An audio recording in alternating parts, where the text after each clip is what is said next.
هموطنان عزیز سلام، به یک ویدیوی دیگر از چینل هیلونا جاغوری خوش آمدید. آرزومند هستم چرخ روزگار به مراد دلتان بچرخه و در هر جای کسی دور از گزند روزگار سلامت و صحتمند باشین.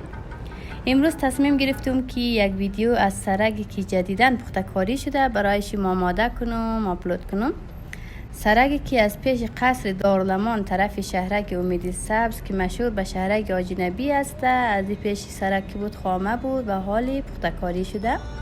خیلی سرک خوب جور شده، البته دو سرک هم است و خیلی خوب پخته کاری شده. من فعلا از طرف دیمزنگ سن طرف دارالمان مرم که فعلا در نزدیکای لیسه حبیبیه رسیدم. تا آخر ویدیو ما را همراهی کنین. چند دقیقه بعد به خیر میرسوم به سرک شهرک. امروز هوام خیلی تا جای خوب است برای ویدیو گرفتم. من کوشش منم یک ویدیوی خوب برای شیم تهیه کنم، مخصوصا اعضایی که دور از وطن و در عالم مهاجرت هستند. سرک دارالمان هم یک سرکایی است که زیاد رابندان نمیشه، با آن که نفوس هم خیلی زیاد است، اما سرک معیاری است. نسبت به خیلی سرک‌های دیگه این سرک است خیلی خوب است. خوب رسیدیم به خیر در سراهی علاودین، نزدیکای غروب هم است. همشهرهای عزیز ما غروب دکانای خرم روشن کرده و به زیبایی و منظره شارک است بیشتر افزوده. دعانم کاروبار هر هموطن ما پر از برکت باشه و با دست های پور و لبان خندان به خانه ها و آغوش فامیل خوب برگرده. این بلند منزلی که شما هم در تصویر میبینید مشهور است به نام انار تاور. از آن کم کم نزدیک میشیم به قصر تاریخی دارالمان.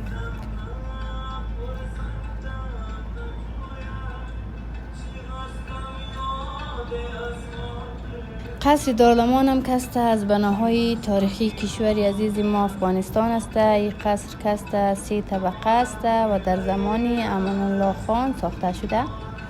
این قصر کسته به کمک انجینیران آلمانی در سال 1304 شروع و در سال 1306 تکمیل شده.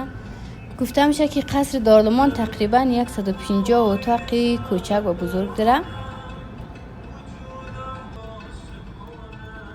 این قصر زیبا در اثر جنگ ها کم کم خراب شده بود و در سالهای اخیر قصر زیبا به هزینه 16 میلیون دلار امریکایی کار و بازسازیش آغاز شد.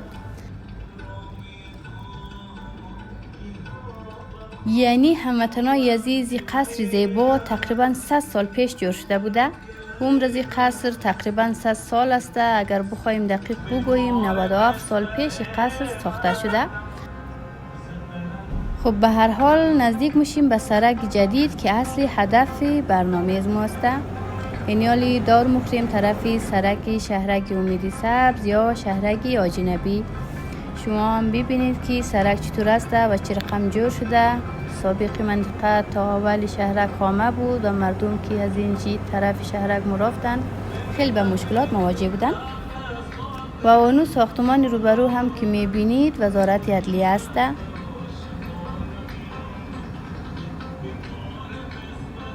ماشاءالله خیلی سرک خوب جور شده.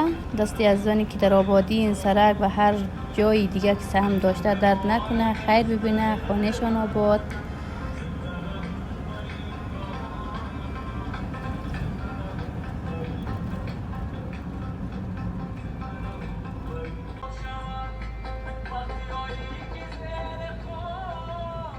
هموطنان عزیز واقعا از حق نگذریم. این سرک خیلی عالی پخته کاری شده و برای عبور و مرور مردم خیلی سهولت ایجاد شده.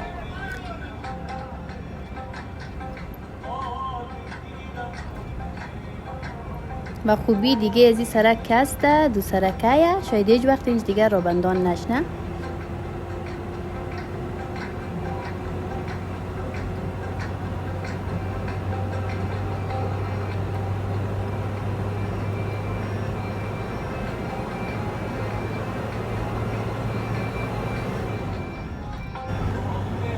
روزای زمستان است اما هوای شهر کابل تا حال و قدر زیاد سرد نشده. متاسفانه تا حال خبر از برف و باران نیست، اما درگاه خدای مهربان درگاه ناامیدی نیست.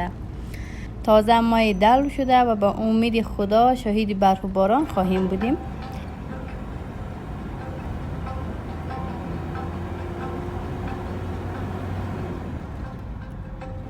به امید آبادی هرچی بیشتر وطن عزیز ما. منتظر ویدیوهای بعدی ما باشین عزیزا.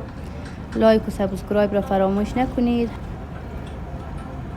هر جایی باشین سلامت و شادکام باشید. تا برنامه بعدی، خدا نگهدارتان.